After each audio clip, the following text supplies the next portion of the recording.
The debates that you're talking about are part of a deeply rooted dynamic in American society that plays out in the political marketplace, in the business marketplace, and in the marketplace of ideas, the so-called public square.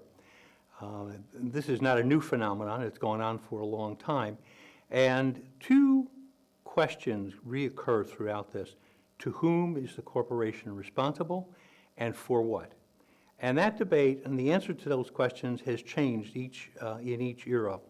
And so we see this as a recurrent dynamic, something that will continue not only in the past, but going into the future.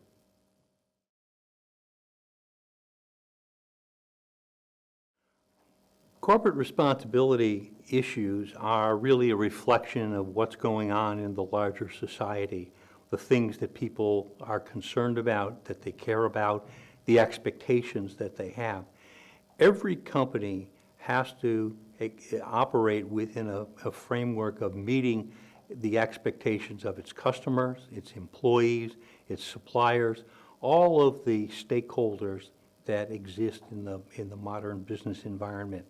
And that's the misconception, that you can operate with only a narrow set of interests. In fact, every organization is fully dependent on all of these stakeholders, and in that is the root of the responsibility challenge for them.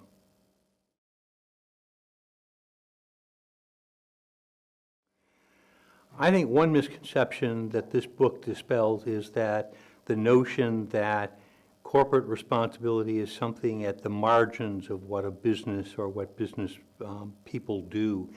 In fact, it's really quite central to the legitimacy of the business organization as a contributor to social progress in a country. So it's not something at the margins, it's really quite central. And again, the key issues of responsibility are to whom and for what is the corporation responsible.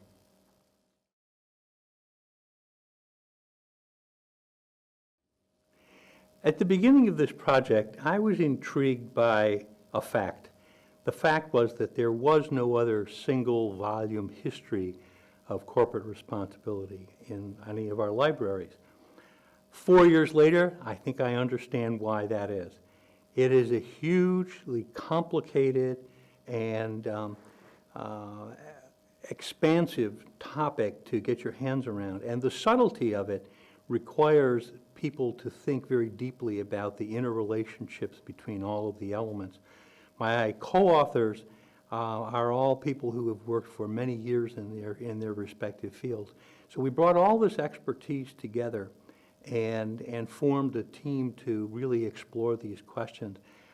So at the end of this process, with this landmark book in our hands, I'm happy to say I now understand the answer to the question of why it has taken, why there hasn't been a single volume book of this sort in the past.